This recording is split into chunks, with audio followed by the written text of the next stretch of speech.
an extra screen. Okay, gotcha. Watch it next, like Next week it will be this. Should have like not big enough. Get a riser. Don't talk to me.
Morning, everyone. We'll call the meeting to order at 9:03 a.m. this morning. In the true spirit of reconciliation, we acknowledge all those who call this land home now and for thousands of years in the past. May we respect each other and find understanding together and recognize the benefits that this land provides to all of us. We have a relatively short agenda today. We don't have any time commitments. We have some subdivisions, a few department reports, and a few other items of correspondence, and one closed session item. Actually, be several within that one, I guess. Before we get started, we do have a couple of introductions, so maybe I'll start with you, Heath, if that's all right.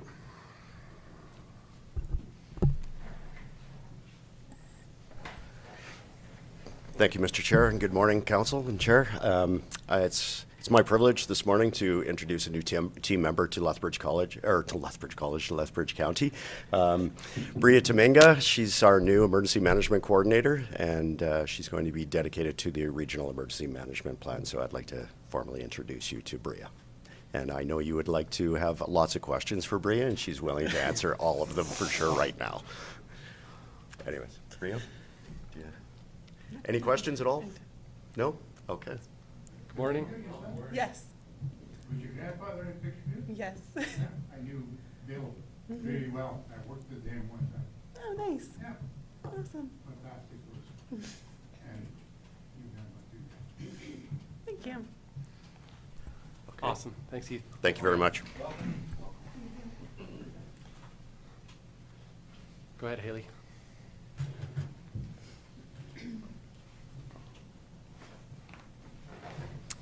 And just as a second introduction, Mr. Chairman and members of council, I want to introduce to you Tiffany Wald, who's our new customer service clerk. So you'll find her at the front desk supporting all of our citizens and customers in the county, and we're super excited to have her here and just really looking forward to working with her. So just wanted to introduce you to her. Awesome. Thank you. Welcome, Tiffany.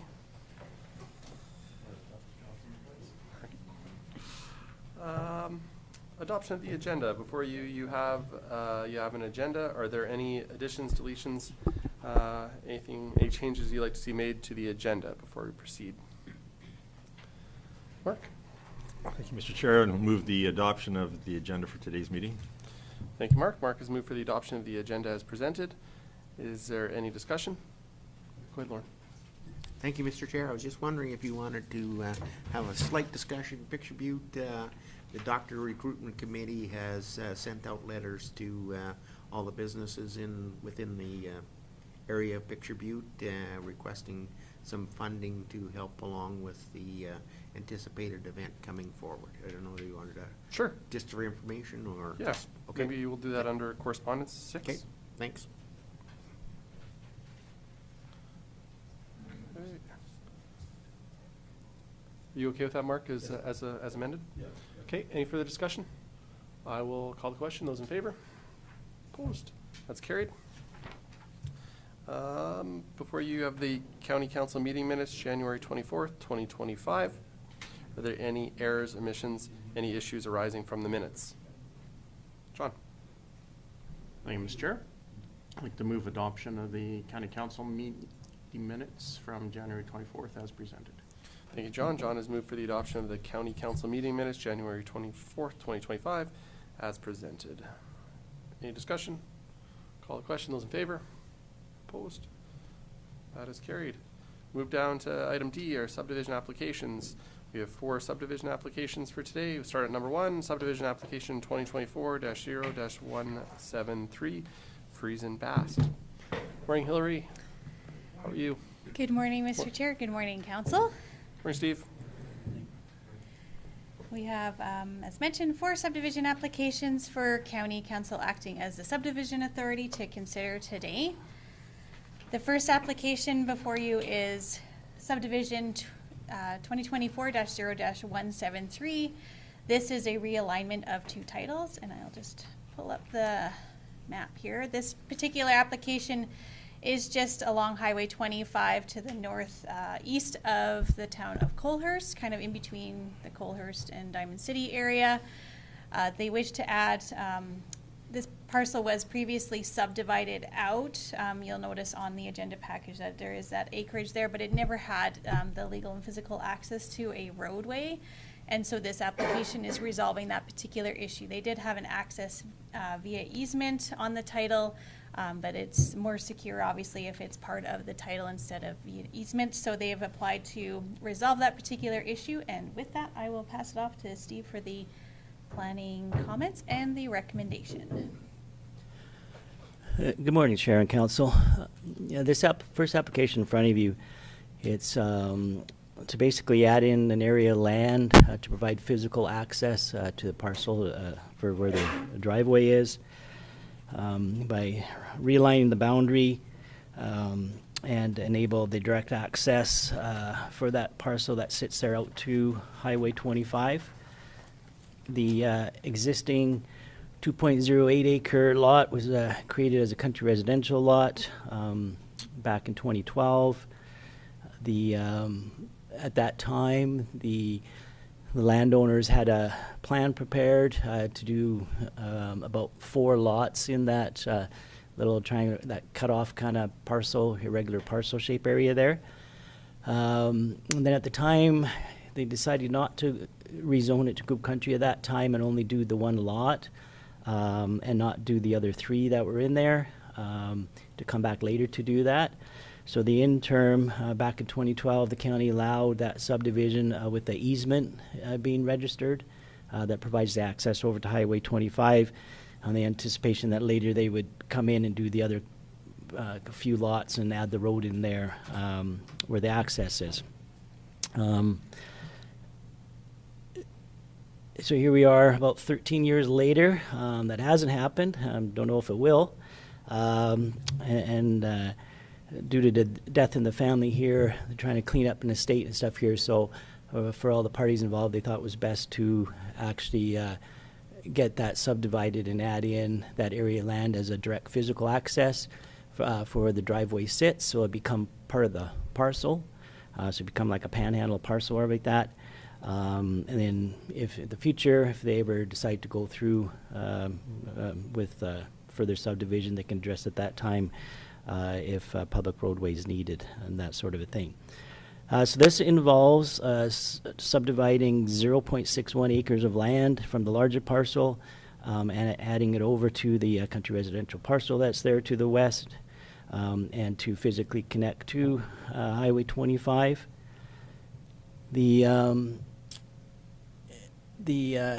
As you can see on the drawing there, it's just along the south boundary line. The last drawing in your package too, I kind of highlighted in red just to show you the area that is being added.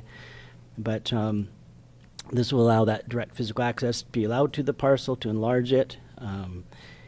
There is a little cutout you can see there, I guess, the Highway 25, a little square piece, that is service road. There's a parcel south there too where they all use that same approach that comes in there, and the guy to the south comes in on that access and turns south to his parcel as well to get access. So it is physically connected to Highway 25. So this application basically is just to kind of clean up there to provide the direct access and add that 0.61 acres of land from the larger title over to the smaller one. So with this application, the pertinent comments are from Alberta Transportation, obviously. They have no concerns or objections to the proposal. This land is within the IDP area to the town of Coalhurst. To do a reconfiguration like this is something that's allowed in the IDP and doesn't contravene any of those policies. So on that basis, I have recommended an approval to you to add in that little 0.61 acre area to allow the direct access driveway to be added to the parcel. It's likely what should have happened back in 2012 when it was done. But regardless, as part of this application, it would involve a little cleanup of the municipal reserve situation between the two parcels. Because back when the smaller lot was created, the municipal reserve was paid. So they would have to pay now in the 0.6 acres coming in, just so that one parcel has no reserve owing on it. So there'll be a little adjustment made there as part of the approval. But on that basis, and with this being a reconfiguration, realignment between two parcels and consolidating the land over by a plan of survey, I've recommended approval to you with those conditions outlined, with the municipal reserve payment made and taxes paid up to date, a development agreement entered to if needed, and that plan of survey with that 0.61 acres consolidated over to the smaller parcel be done by the surveyor.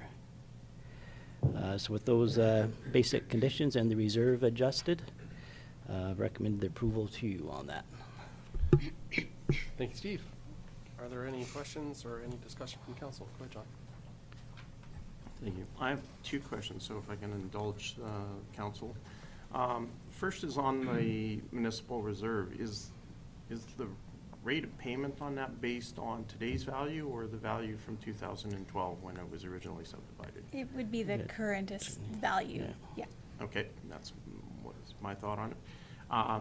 Thank you for that. Second question is the little cutout for the access for the south boundary or south property with the driveway. If we look at the aerial photo and where the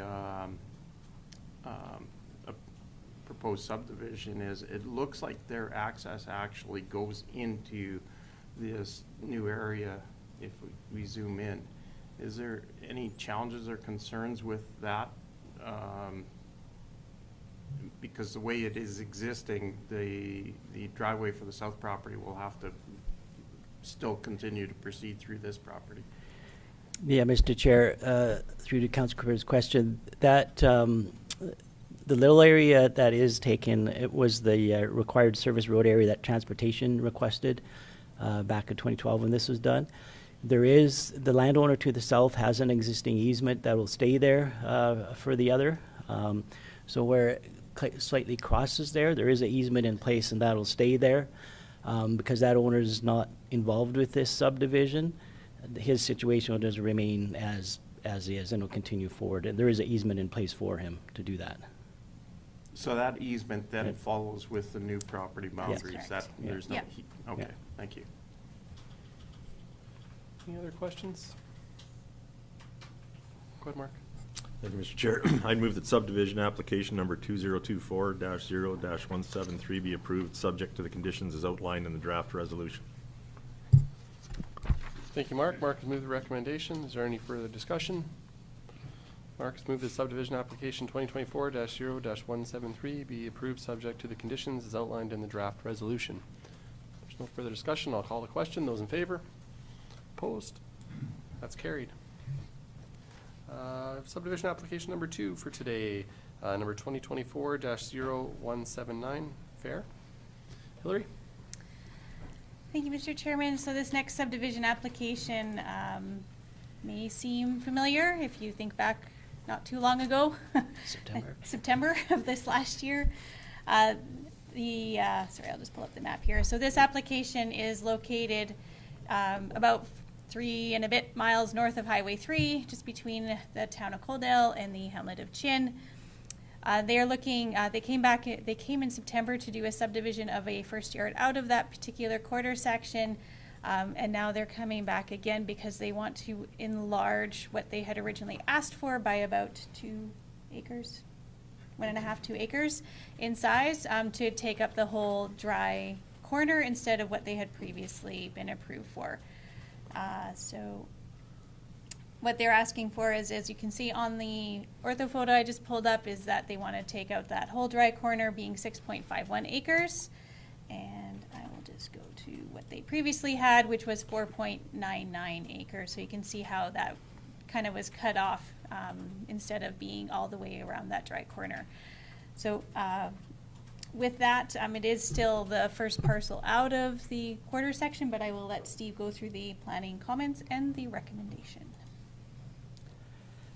Yeah, so on this application, unfortunately, the applicants who had come late last summer and they got their approval in early October there from you for the 4.99 acre parcel. After the fact and after their appeal period expired, they decided they wanted to have a larger parcel and they wanted to add in the extra dry corner piece to the south. Due to the time lag after their first approval, and that the additional area that they want to add is 1.52 acres of land, which is beyond degree of tolerance that can be accepted at land titles from what your approval is. It can't be enlarged that much without you as the subdivision authority granting an approval for that to be registered at land titles. So with that, they applied to come back to you to ask for a slightly larger parcel from what the previous 4.9 acre approval was, and that is to add in that extra dry corner piece to the south of the yard and approve a 6.51 acre parcel. So then other than the size, the additional land being in, all the other aspects of the previous application and approval are still the same. So nothing like that has changed. There's no land situations, confined feeding operations, gas, or anything like that affected from previously. So similar to the first approval, it meets all those type of criteria when we're looking at subdivision. So one of the things just for your consideration is the way the policy is back in 2013, you went to the flexible maximum parcel size between minimum 2 acres, maximum 10 acres.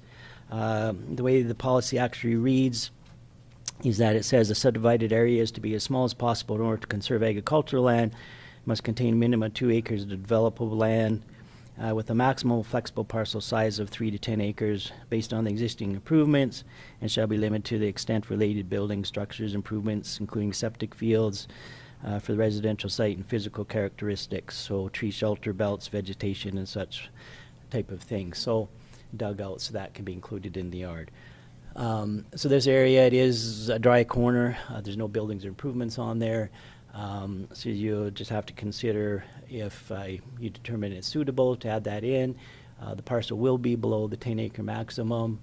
There has been some similar ones over the past couple years here where you have approved and included the dry corner when it's been not as productive farmland.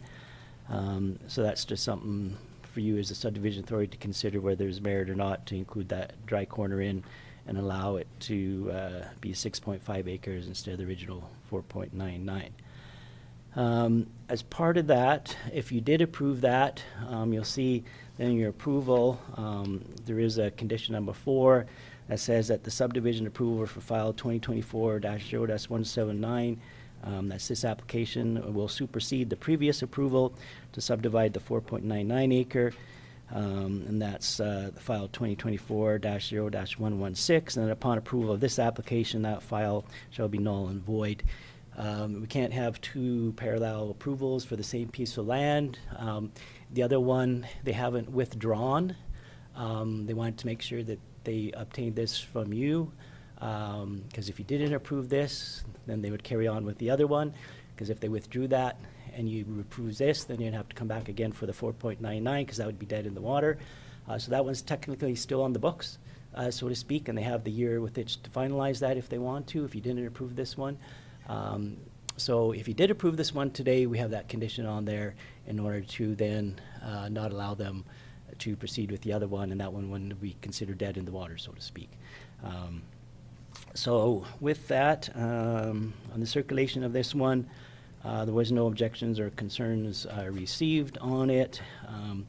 It does meet the criteria of the first subdivision of the quarter section. The only aspect here to grant your discretion at, I guess, is if you feel it has merits in it to enlarge it to the 6.51 acres. And if you did, the conditions on that would be taxes paid up to date, a development agreement entered with the county, a new final plan of survey to illustrate the 6.51 acre size. The fourth, the condition there to that the previous application would be null and void. And then when we sent this out to you, we had the condition there about utility companies. We've since heard back from Telus Forest, ATCO. Nobody requires anything on that. But if you granted an approval, it would be on those conditions. So. Awesome. Thanks, Steve. Any questions for Steve? John? Not a question per se, but just a bit of a statement. Given that had they come to us with this originally and it's underneath the 10 acres for the standard residential or standard first parcel out of a quarter section with farmstead, we would have most likely approved that. I would like to move that subdivision application 2024-0-179 be approved subject to the conditions as outlined in the draft resolution, and which shall replace the approval of subdivision file 2024-0-116. Thank you, John. John has moved the recommendation. Is there any discussion? John has moved the subdivision application 2024-0-179 be approved subject to the conditions as outlined in the draft resolution, and which shall replace the approval of subdivision file 2024-0-116. Any further discussion? Call the question. Those in favor? Those opposed? That's carried. Subdivision application number 3 for today, number 2024-0-181, RSB Landco / Broxburn. Hillary? Thank you, Mr. Chairman. So this third subdivision application is a realignment of titles similar to the first one that you reviewed and considered. This application is just to take 0.1 acres of land from the agricultural land, larger agricultural piece, and put it with the smaller commercial industrial parcel that is fronting onto the railway and highway. It's just to address a slight encroachment issue. And with that, I will pass it off to Steve for the planning comments and the recommendation.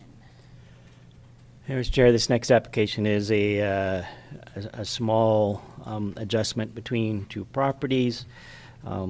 It's addressed under the subdivision policy of a realignment reconfiguration.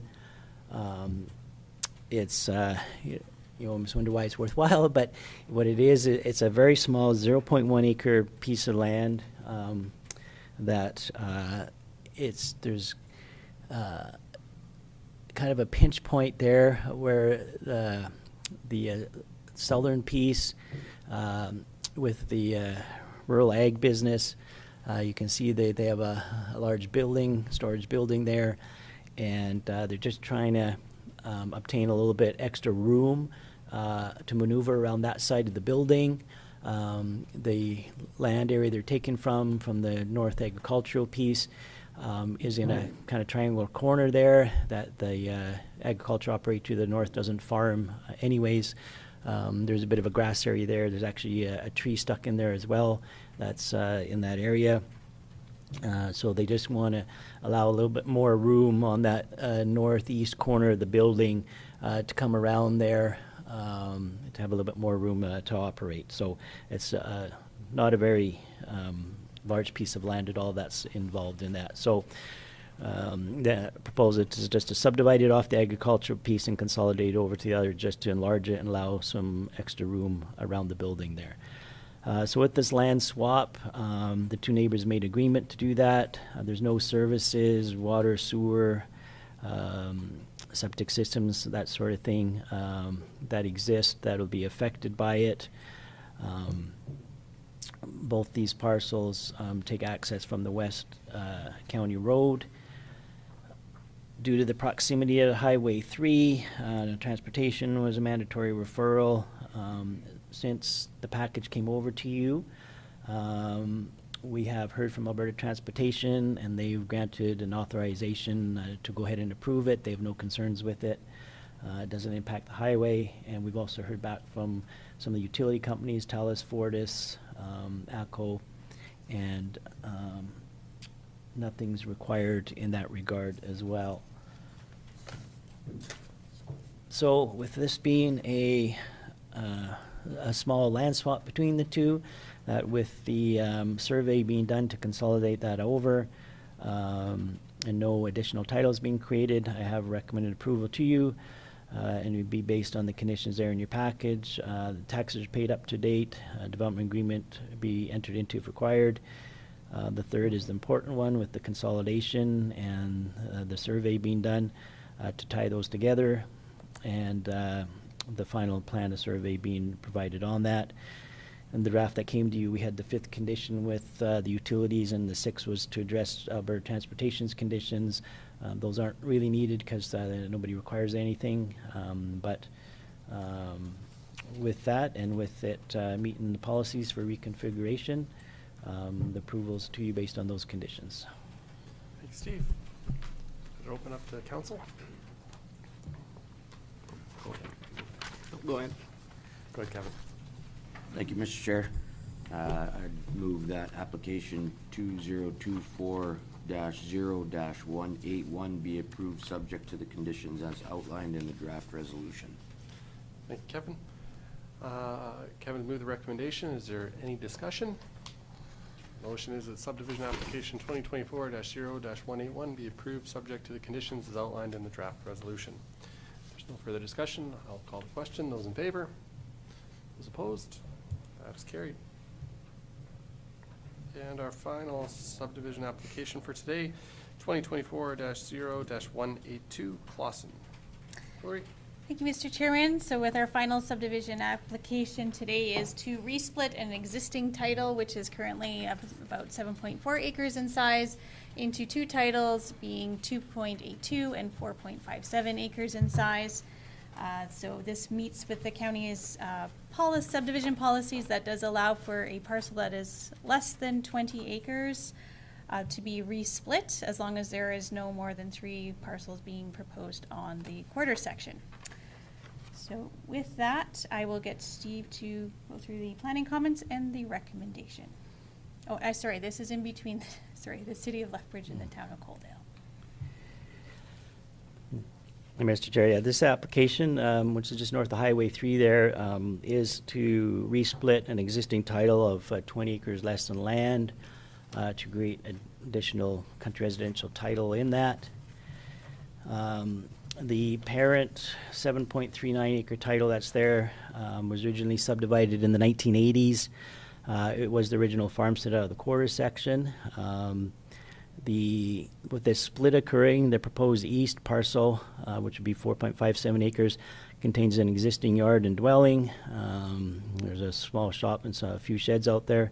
The proposed west parcel at the just under the 3 acres at the 2.82 is presently vacant other than a dugout.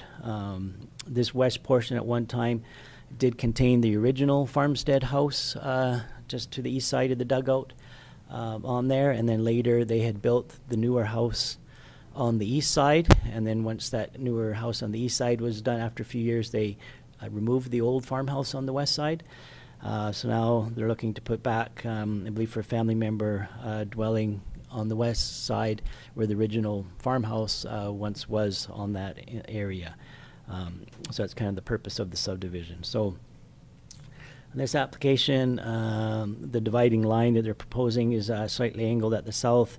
That's just to account for his shop building he has down there that he'd like to keep with the east yard. And they're also kind of following the driveway that comes in there, as well as the dividing line, and they would like to split it there in the middle of the approach comes in so that they just have the one approach and share it to come in to go to the 2 yards. So in looking at this application and looking at the split here, the east dwelling's existing septic field, which runs to the south, won't be affected. It'll still be within the confines of the property. There is a water line that runs from the dugout over to the east yard that they use, so they'll just have to register a easement amongst themselves if the east wants to continue to pull water out of that dugout and have it go to the east parcel there. So just between the two title owners to do that. There is, in reviewing this, there is an abandoned gas well that's located a little bit to the west, but it's approximately 75 meters away from the current property line, so it's not even within this subdivision. So the acreage split will not impact the setbacks that were required to that abandoned well at all, so that's not an issue. And as well, there's no confined feeding operations or historical resources or things like that that would affect this from allowing another country residential parcel to go ahead. So with that, one of the things here is that if they did split on an approval, they would have to pay the municipal reserve payment to the county, doing it to be now an additional subdivision. When the agenda package was sent over to you, didn't have that value back yet. So the value did come in this week on it. So that would be part of the approval, and that value did come in at $40,000 per acre, which I think they're going to be a little surprised that was more than they're anticipating, but they do have to pay it on the 7.39 acre parent parcel because they're doing a resplit here, and just not on the one subdivision. So. So with that, this application does meet the policies for a resplit of an existing parcel 20 acres or less in size. It conforms to the country residential policies and the criteria for siting and suitability of these types of applications, and the parcel sizes as well comply. There's no objections or concerns received on the application. As well, since the agenda was prepared, we've heard back from TELUS, Fortis, ACO. There's no requirements from any of the utility companies. So with that, I have recommended the approval to you. It would be based on the payment of the municipal reserve on the 7.39 acres. And then the standard condition that the taxes be paid up to date, a development agreement entered into with the county if needed. The third would be the final plan of survey.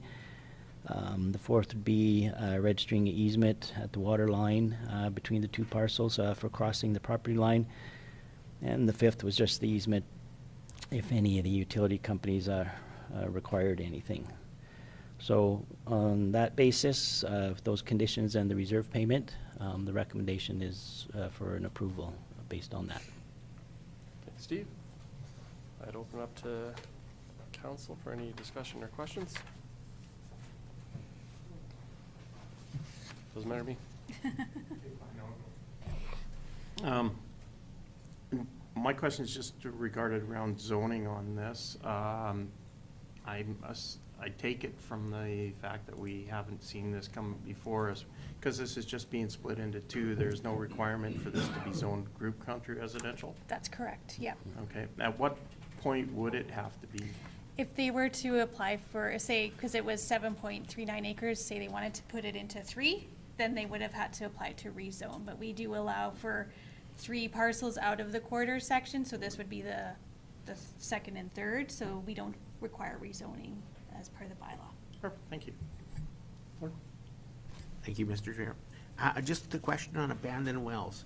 Is an abandoned well a well that's just been walked away from and not reclaimed, or is a reclaimed well that was abandoned still an abandoned well? It's still considered an abandoned well. There are setback requirements to all facilities, whether they've been reclaimed or not, just as a precaution. And that's under the, which one is that under, Steve? AER. AER, sorry, Yeah. Alberta Energy Regulator has those setback requirements. So this, it doesn't impact this development. That's what they're well outside of those requirements, so.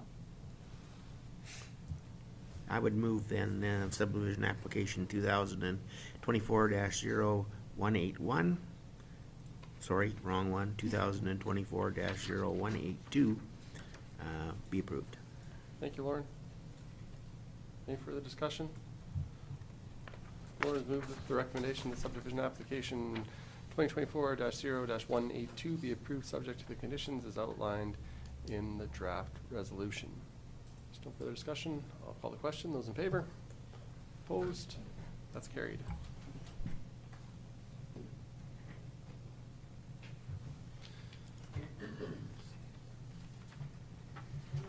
Thank you, Steve. Thank you, Hillary. Thank you. Item E, department reports. E1, Development and Infrastructure. E1.1, the Planning and Development Department 2024 Annual Report. Hillary. Thank you, Mr. Chairman and Council. So I have presented to you today the 2024 Planning and Development Report, just to highlight some of the activities that the Planning and Development Department did. I will note that David and our CPO has provided a separate report just for the CPO highlights, which will be after mine. So with regards to the Planning and Development Department, so the department is responsible for issuing, reviewing and issuing development permits, managing amendments and updates to the land use bylaw, looking at planning projects and intermunicipal relations, handling the NRCB referrals and any external agency referrals if they come up, overseeing road closures and licensing, managing the sales, land sales and leases that the county has, enforcing the land use bylaw and other land use type regulations, and overseeing the community peace officer program. The key projects that we worked on in 2024 were the land use bylaw review and update, which was approved by council in the spring of this last year. We did our safety codes annual internal audit, which had no concerns. And we started the review of the City of Lethbridge County Intermunicipal Development Plan with city administration. With regards to the Development Authority, 214 applications were processed, 214 applications were processed, which is a little bit down from the previous year by about 10. The construction value, as you can see, is quite significantly lower than in 2023. This is primarily due to the McCain's project, which was in 2023. In regards to the breakdown, I included a graphic there for you to be able to see kind of what's been happening over the last 4 years in terms of development, planning and development applications. As usual, the residential developments and accessory building developments are the most ones that we receive, but and you can kind of see the commercial industrial has kind of slid down over the last 4 years, but still relatively strong in terms of those changes in use and new buildings that are coming up. Other things within the Development Authority's purview are the issuance of compliance letters, which was about the same as last year. And then dealing with land use bylaw complaints, which was up from up to 20 from the previous year, which was 16. So those land use bylaw complaints can be things such as somebody's running a business that they don't have permission to, signage that's not allowed in the county, just dealing with the, the regulatory requirements, and if people are a little bit offside that, we work with them, and we have 100% compliance once we worked with those people afterwards. So that's always been a positive for us, is that typically people sometimes just aren't aware, and they're willing to work with us to resolve any issues that they may have. We also manage the safety codes permits. We are accredited under the Safety Codes Act since 2017. So we had 899 safety codes permits that were issued by Park Enterprises. This is up from the previous year. The revenue we received from the contract with Park Enterprises in 2024 was just over $210,000, which was lower than 2023. Once again, that's significantly related to the McCain's project, which obviously was a very large development with higher safety codes costs associated to it. But we are above what we had seen previously, so we're still in a very, the revenue stream is doing quite well with regards to that particular contract, meaning there is a lot of development still happening within the county. For council, acting as a subdivision authority, 31 applications decisions were made on applications, all which were approved. We had 2 subdivision and development appeals. Both of them were development appeals this last year. One was for a refusal of a home occupation. This particular one, the subdivision authority upheld the appeal and approved that home occupation, but only for a period of 1 year, and it was to allow for that person to be able to relocate their business. And that's the purview of the subdivision development authority. They can they have the ability to issue new development permits with new conditions, or refuse a permit outright. The next one was a development permit application for a shipping container in a group country residential area. This appeal was denied by the appeal board. The appeal board also added conditions for the remainder of their development permits. So once again, they have that ability to do what they please with an application. In this case, the application in question, they wanted 2 shipping containers. Only one was allowed in the country residential area. The appeal board decided, yes, they would not allow for the second container, but they also put conditions on having the first one, in that they had to provide some additional screening and ensure that it was matched the aesthetics of the area. So that was a very interesting appeal and decision that came out of that. We find our appeal board is very cognizant of those things and really takes into consideration the comments they hear from adjacent landowners. So we did 11 redesignation applications. There was 10 of them were approved. 9 of them were approved. 1 of them was refused, and 1 was just the first reading. The refusal was the Blood Tribes application for their casino development along Highway 509 and Highway 3. I haven't heard back from them as to where their next steps are with that, but I'm sure in the next year we'll hear some more information from them, and we'll keep council up to date. For area structure plans, we had 4 area structure plan applications that were all approved. For road closures, we had 5 road closures that were approved by council. These were all approvals of the second and third reading, so these ones have now been completed. And I think I do believe all of them have been, 3 of them have been completed. 2 of them I know are still going through the registration process, being the Green Prairie road closure application and the McCain's. There's still some logistic things that, because they're bigger businesses, they have more requirements in terms of documentation to land titles. For external and intermunicipal relations, we had 27 referrals, up from 24. And with regards to intermunicipal, we had the Nobleford annexation, which we reviewed and responded to and worked with the town on getting completed, which was done at the end of this last year. For intermunicipal meetings, we met with the City of Lethbridge, the town of Coalhurst, and Nobleford. We did not have any meetings with the town of Coaldale, Picture Butte, or Village of Barons with regards to intermunicipal development plan committees. I think there may have been other meetings from a council perspective, but not related specifically to the intermunicipal development plan. And for working with the NRCB on confined feeding operations, we reviewed and responded to 19 applications or referrals, which was up from 13 the year before. And then for financial impact, I have broken it down this year into kind of the different revenue streams that we have in the Planning and Development Department, which came to a total of just over $300,000, the majority of which is from our Park Enterprises contract. The remainder is from our development permit applications, and then we have our other planning application fees such as rezonings, area structure plans, development agreements, encroachment agreements, and some of those road closures and road licenses. So with that, Mr. Chairman, that concludes my 2024 annual report. I'll turn it back to you. Thank you, Hillary. Are there any questions from council? Good, John. Thank you, Mr. Chair.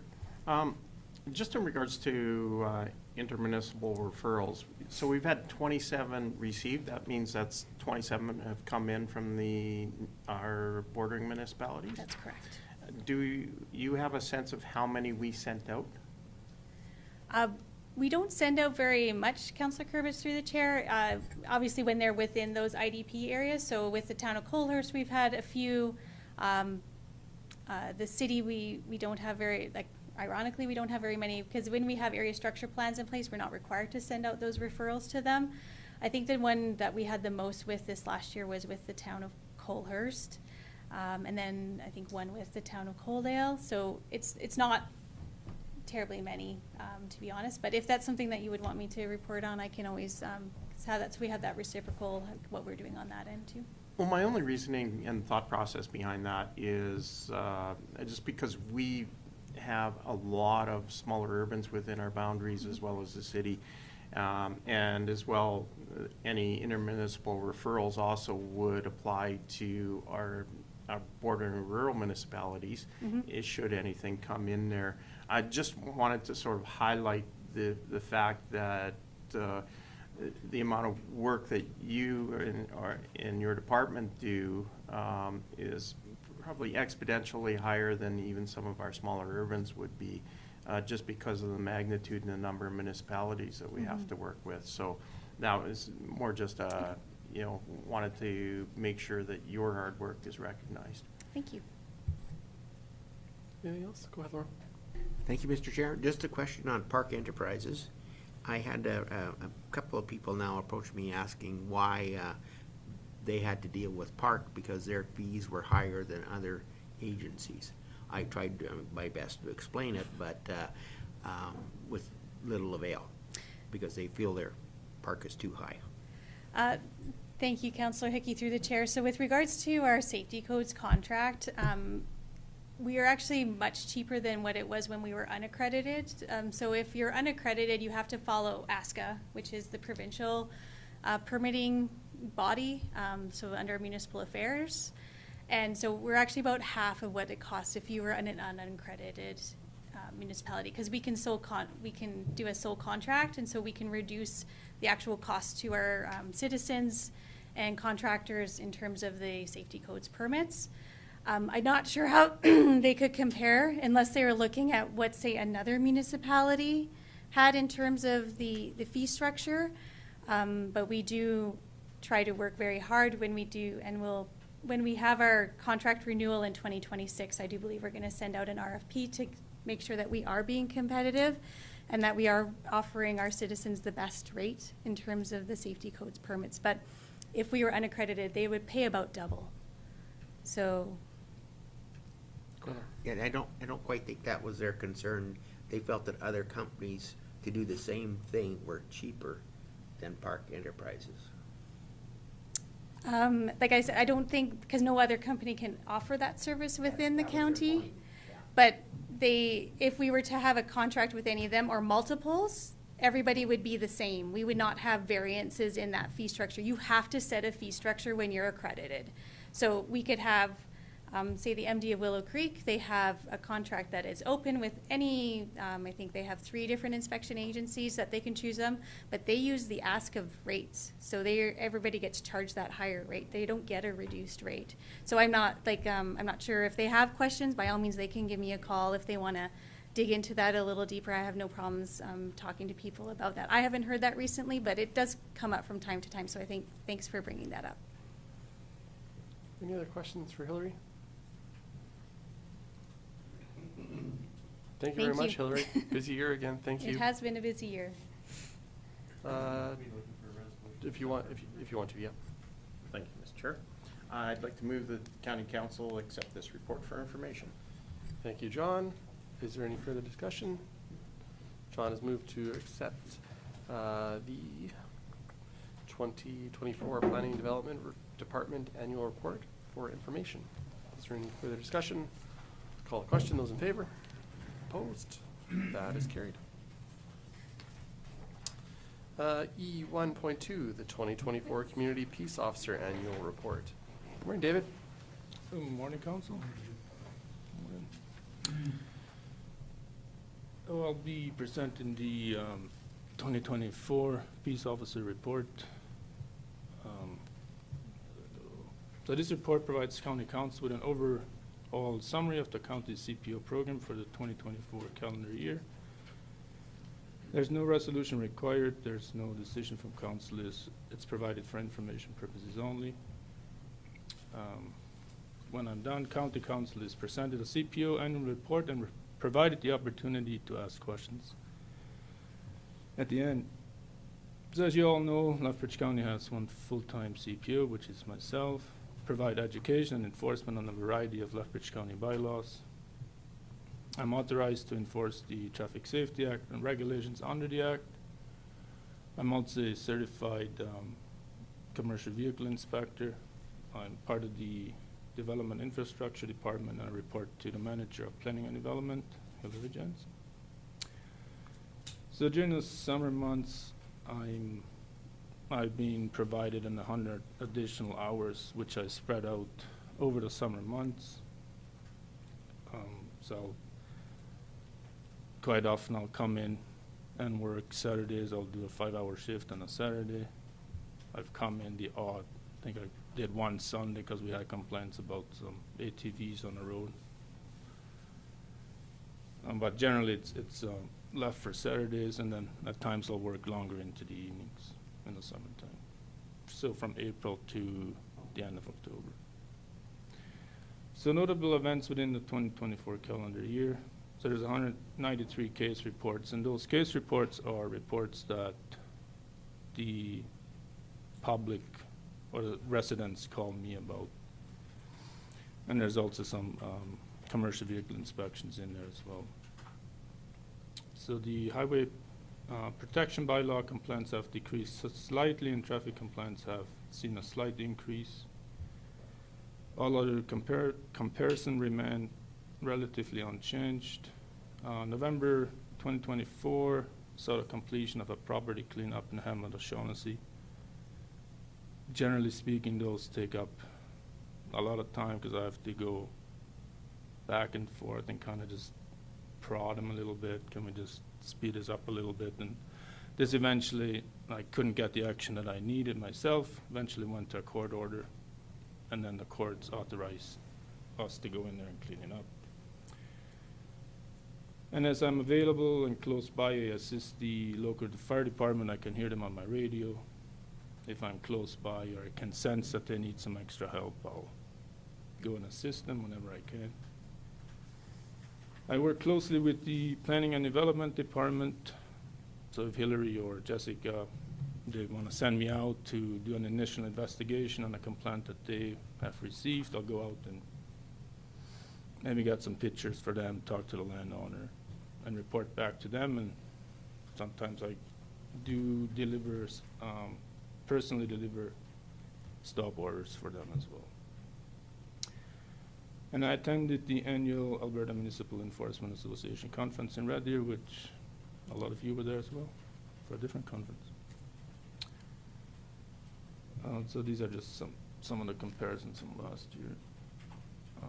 So the highway protection bylaw and the dock control bylaw and traffic complaints account for the highest calls for service. The highway protection bylaw consists mostly of snow pushed into the Lethbridge County right-of-way or pivot and guns watering the road. I constantly have to remind county residents that snow can not be pushed onto the road because it can damage snow plows, or it hardens up and then the snow plows come along and then they can get damaged, or there could be a collision somewhere and then somebody hits that. It's very hard. And of course, end guns can do some major damage to our roads. The majority of dog complaints fall into the category of barking, running at large, or stray dogs. All stray dogs are taken to Misty Creek Dog Rescue. So for traffic enforcement, as we all know, we have about 2,000 square kilometers of roads. While I strive to patrol all divisions equally, priority is given to areas with higher traffic volumes or frequent traffic complaints. Typically, traffic education enforcement efforts focus on speeding, intersection safety, and commercial vehicles. So between April and November, those are the busiest time for me. During that time, of course, seeding starts, followed by silage, grain harvest, and then sugar beet, and manure haul is going almost 365 days of the year. So the areas for speeding, it's like you can see on there, I got some that were driving in excess of 50 kilometers over the speed limit. The Kip Road is notorious for speeding. It seems like it doesn't matter how much I'm out there. It's in the morning or in the afternoon, going to work or coming home from work. I'm not saying they're doing 50 kilometers over the hour, but they're not, like they're 30, 35 over. And then the Westview Road, I had it, yeah, that one was 50 over the speed limit. I got a few out there on that road. I'm not sure how they managed to stay on the road at that speed. And then on the Brown Road as well. The highest speed I recorded was at 152, which was on Ranch Road 21-2. And just north of Township 9-2, which is just east of the city. So I work closely with the local sheriffs and the local CPOs. The RCMP are also, whenever I need them about 2 or 3 times a year on a traffic stop for whatever reason, or if I go onto a property that I don't want to go by myself, they're always ready to come and assist me. So over the last year, I inspected 58 commercial vehicles. And 39 of those were level 1 inspections, which means those are the ones we do like we go around and we go underneath them to do a full inspection on them. And 19 level 2. The level 2s are where we don't go underneath, we just do the outside of them. So of all those inspections, 8 passed, 19 required attention. So the 19 that requires attention, some can still leave the scene, but sometimes, depending on what it is, they still have to rectify the issue before they're allowed to go. 31 were placed out of service, which means they have to rectify the issue before they can go, which is an 86% field inspections. So the most common thing that I see, and which is pretty much across the board for any inspectors, is items related to the braking system. That could be brakes out of adjustment, or cut airlines, or leaking airlines along those lines, and underinflated tires. So an underinflated tire, so if a tire is stamped at 110 PSI, it has to maintain at least 50% of 110. If it goes below that, then in the out of service criteria, that's a deflated tire. So then they're out of service. But generally what we see is there's 0 PSI in there. So revenue received last year was 184,234, which approximately 50% of that comes back to the county. The rest is retained by the province and the victims of crime fund. And a lot of that is for speeding and overweight trucks. Just before Christmas, I had one, I got a complaint about a certain company I was told that we're running overweight. It took me a while to catch up to them, but they were like, it was like 7,000 kilograms overweight, and apparently they're doing that constantly, so finally caught up to them. So with that, I know you guys all would like to see pictures.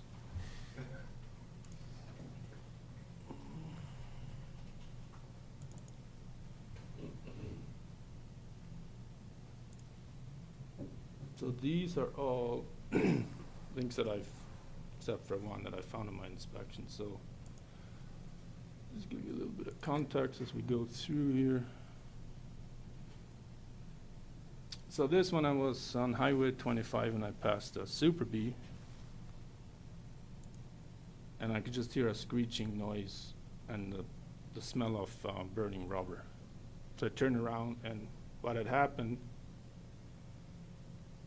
is the operator knew that his air suspension was deflated, but he was hoping that it would rise as he was driving. Well, apparently it didn't, so the fender caught the back of the tire, which were, I think those were pretty much brand new tires. But as you can see, so the air suspension is deflated here, and he knew that before he got going. And yeah, that piece just shredded that tire to nothing now. I stopped him at Coalhurst, he probably wouldn't have made it into Lethbridge without that tire blown out on him.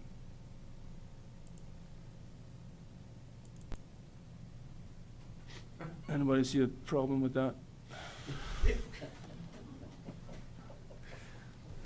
I must give him kudos, he did a darn good job of getting it back up.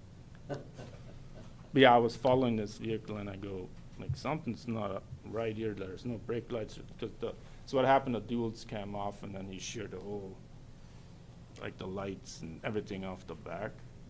And he was trying to limp it home. He's got all the load up in the back tire. Safety first. So he did a darn good job. I must give him that.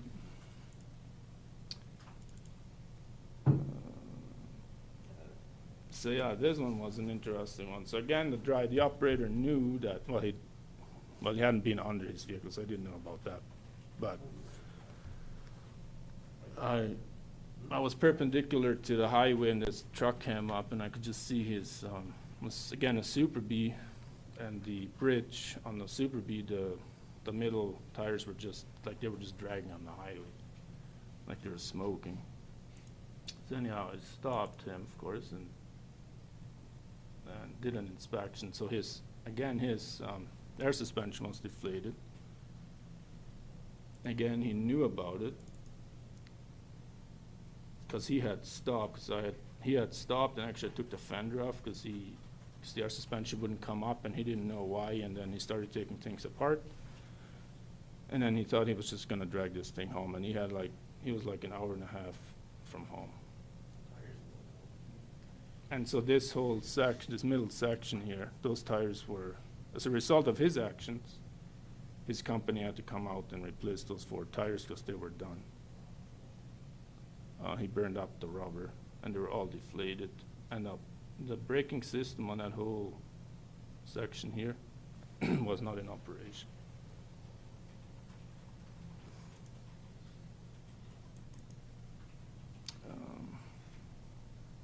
This one here has seen its life. That's on a front steering tire.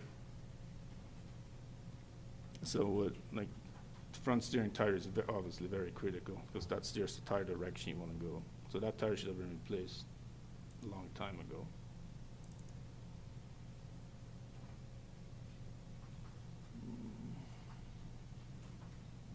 You can see how soft this is right there.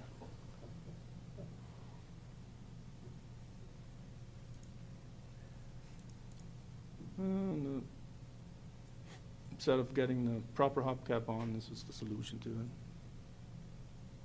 it. Just, yeah, just a zip tie with some plastic.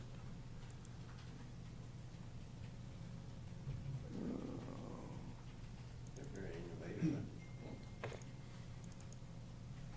This one, it's going down the highway, and we were passing, I noticed there's no plate on the front, so I turned around. Turns out he had no registration, no insurance on it. And then, and as you can see here, so there should be 10 wheel fasteners. Oops. There's 5 of them missing. It's only got one wheel, it's not dual.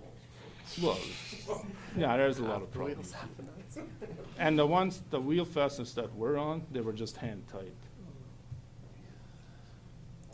So if you go back to the truck, so yeah, there's no duals on it, so all the tires only had 5 wheel fasteners on, and they were all loose, like they were just hand tight, that's all it was. So yeah, I mean, there's, you know, this one was interesting too. So this guy, like, he was trying to take the back roads. He was trying to go from east end of Lethbridge out to, well, a little bit, quite a ways east into another municipality. So he's way too wide. He's like 4-point-some meters wide, and he needs a permit if he's over 2.6 meters. And he's way too high. So I said, so who, like, he had no pilot vehicles, he had nobody in front of him, nobody behind him. So I said, so what about power lines? Well, I'll take the haul routes. I think the power lines are high enough on the haul routes. I mean, I have no words for that. I don't know what I have no comeback on that. So. Luckily, he wasn't too far. He was, I don't know, a mile from where he picked this thing up. So I was on the phone with Alberta Permitting, and they said, well, you can shut him down right there, or you can just guide him back home till he gets the proper permit. So it worked out in that situation. I just backed him up and just put him back to where he started. And now, if he ever got the permits or not, I don't know. I just got him off the road, and hopefully he did the right thing after that. The best for last, so I'm not allowed to have a spike belt, of course. So I find my own on the county road.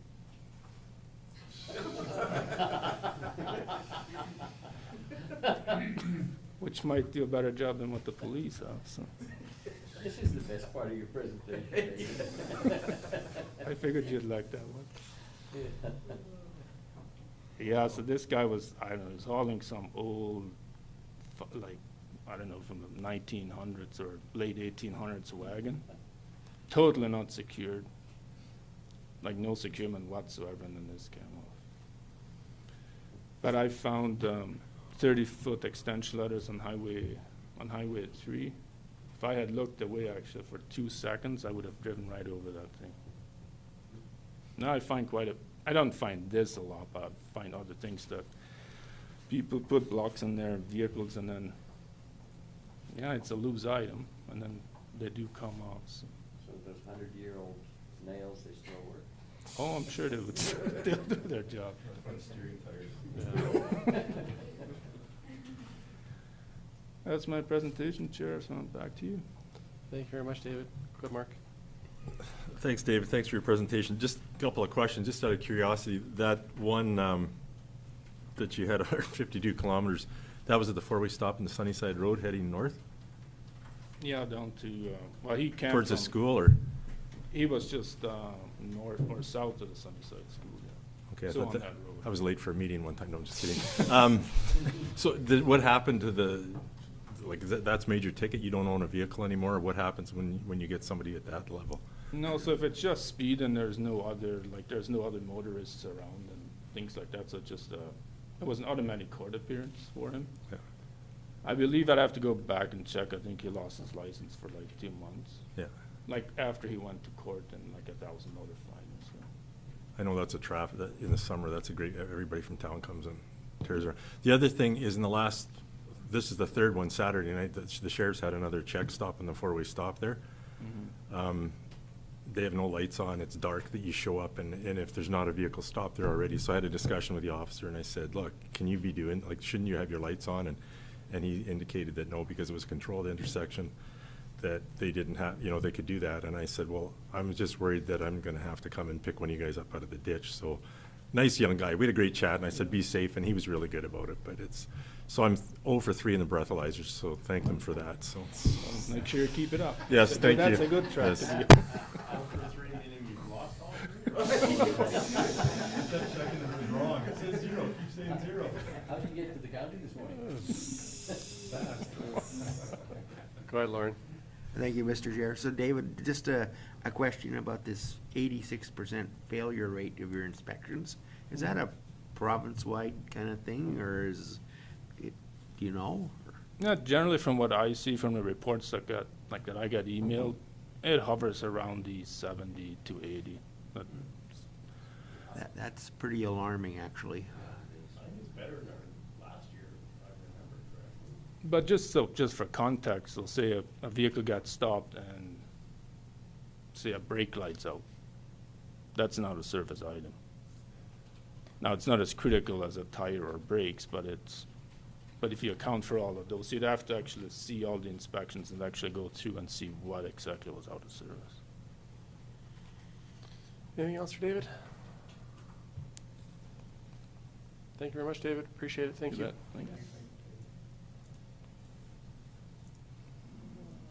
Move down, E13, we have a development permit application 2025-005.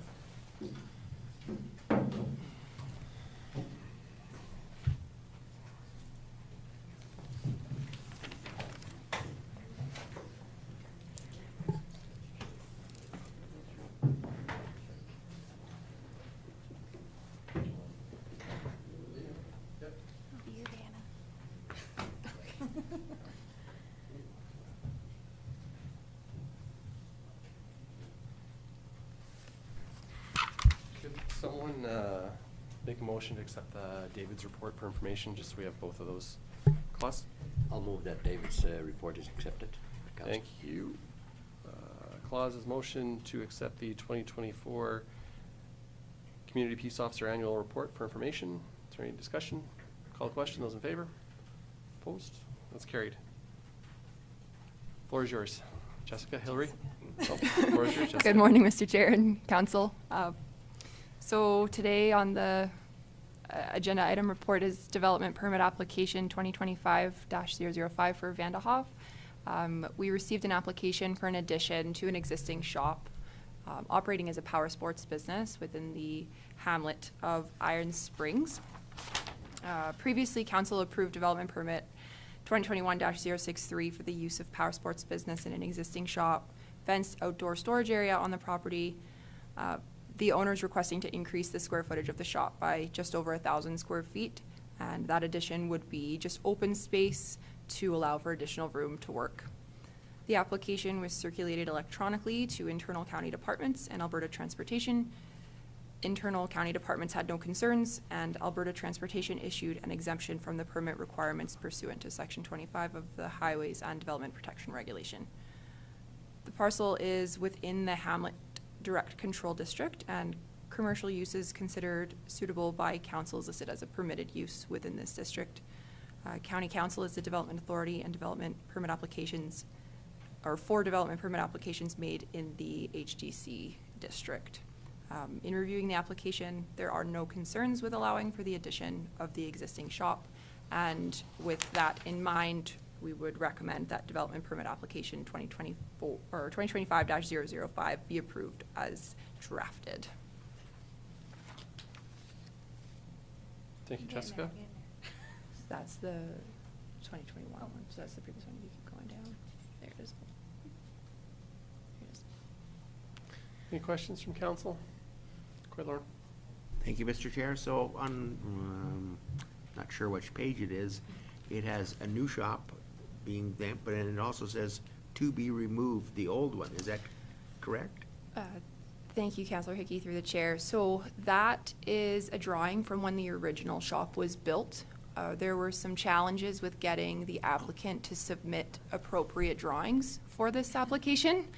He was not aware of his setbacks, so what I did was from the land file that we have, I was able to find the drawings for the original shop to find the actual setback of what was originally placed there, because he was just intending to line it up exactly. That's how it was determined that it was 5 feet from the property line or the side property line. So there's nothing to be removed. It's not there anymore. That is old. Quick class. Yeah, thank you, Mr. Chairman. I'll move that development permit application 2025-005 be approved as drafted. Thank you, Claus. Claus has moved the recommendation that development permit application 2025-005 be approved as drafted. Is there any further discussion? Sorry, Klaus. Just one question for the planning department. Is something like this required to be circulated to the neighbors, or would they have any voice or say on the whether they have any concerns? Thank you, Councillor Kurbis, through the chair. So with regards to the Hamlet direct control, all the uses are considered permitted. Permitted uses aren't required to be circulated. And as council is the deciding authority on these types of applications, there's no right to appeal. So typically we have not circulated these to adjacent landowners just because of how the actual land use district is written in the bylaw. If council, if you saw something and you're like, oh, we really want to have the adjacent landowners notified on this particular instance, we could definitely take that back, circulate it, and then come back to you at a later date. But that the course of action usually on these direct controls is they're permitted. It's council's discretion to approve those as they see fit. Any other questions? Any other discussion? Claus has moved the development permit application 2025-005 be approved as drafted. If there's no further discussion, I'll call the question. Those in favor? Those opposed? That's carried. Thank you, Jessica. Thank you, Hillary. Thank you. Thank you. Good. Moving down, F, correspondence. We have 6 pieces of correspondence. We'll start at the first one from Municipal Affairs. From the desk of Minister McIver, Municipal Affairs, I'm pleased to inform you Lethbridge County has been approved for a grant of $200,000 under the intermunicipal collaboration component of the 2024-2025 ACP in support of your accessibility to water through enhanced irrigation network study project. This approval does not signify broader provincial support for any recommendation or outcome that might result from your project. The conditional grant agreement will be sent shortly to your CAO. That is our first ACP-related communication, and then the correspondence item number 2. This was directed to Mayor Montina from the town of Coalhurst. Again, from Minister McIver, I am pleased to inform you that the town of Coalhurst has been approved for a grant of $200,000 under the intermunicipal collaboration component of the 2024-25 ACP in support of your regional recreation pathway study project. This one was also approved. And then our third item of correspondence from the town of Coaldale. On behalf of Coaldale and District Handy Ride Association, I would like to formally extend an invitation to Lethbridge County to the ribbon cutting of the new Handy Ride bus, which will take place during the Pancake Breakfast on Family Day, Monday, February 17th, as part of Coaldale's Community Fest. The details are set out there. If you are interested in attending, maybe just connect with Candace so we can make sure that someone does attend that. Item 4 in our correspondence is from the University of Lethbridge Dillon School of Business. You are invited to the 2025 Dillon School of Business Scholarship Dinner, 6 to 9 p.m. on Friday, March 21st, 2025 at the Agri-Food Hub and Trade Center. Seymour's. If you are interested in attending this, connect with Candace. And number 5, the Rotary Club of Lethbridge East Ag Scholarship. The organizing committee of the 7th Annual Rotary Club of Lethbridge East $10,000 Agriculture Scholarship Program is again inviting you to attend the awards gala dinner at the Lethbridge Coast Hotel and Convention Center on the evening of Thursday, March 6, 2025. If you would like to attend, please get in touch with Candace and we will get you a ticket for the 7th Annual Rotary Agriculture Scholarship Program dinner.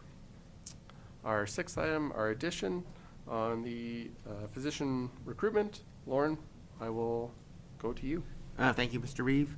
Just to bring everybody up to date, the Town of Picture Butte Doctor Recruitment Committee has now moved forward by sending out letters for sponsorship and appreciation event donations to host the event, and the introduction of new doctors, all 3 of them, and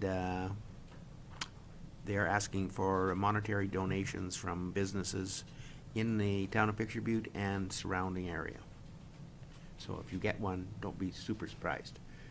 Awesome. Go ahead, Klassen. Thank you, Mr. Did you say 3? I did, and I meant 3 retiring and 2 new coming okay. in. I was But saying- one I is a was saying, hey, dentist. there's One is another one is a dentist.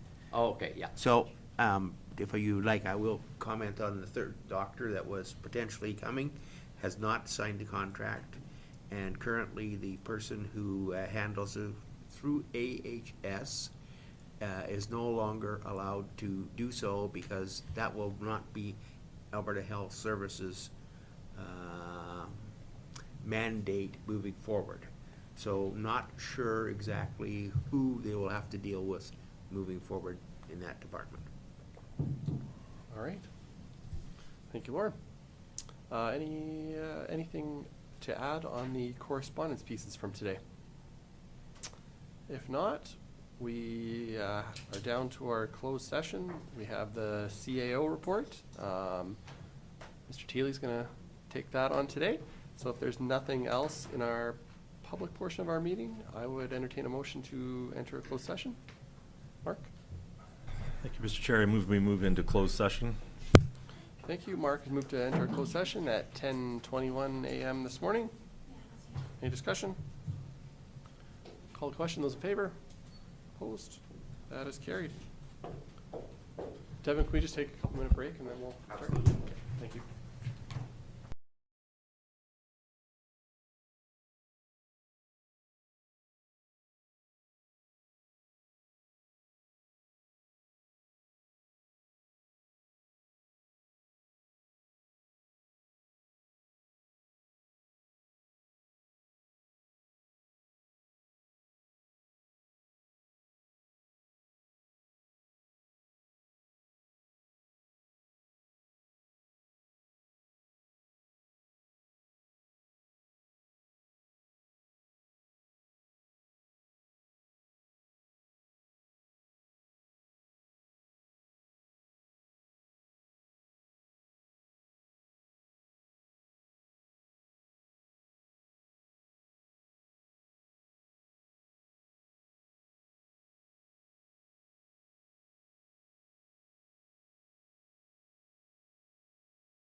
Thank you, Candace. Coming out of our closed session, we have a couple of items to address. First off, on the Lethbridge Fire Services Gala. John? Thank you, Mr. Chair. I would like to move that Lethbridge County sponsor the Lethbridge Firefighters Gala for one table of 8, I believe, to be funded out of the council discretionary reserve. Thank you, John. Is there any discussion? Call the question. Those in favor? Those opposed? That's carried. And our second item on the CPMA Convention and Trade Show. Good Lord. I would move that county council authorize 2 people to attend the CPMA trade show in Montreal in April. Thank you, Lauren. Is there any discussion on that item? Not, I'll call the question. Those in favor? Those opposed? That's carried. And is there anything else for today? John? In the absence of Morris, motion to adjourn. John has motioned to adjourn at 10:45 a.m. this morning. Any further discussion? Call the question. Those in favor? Opposed? That's carried. Thank you, John. Thank you, council.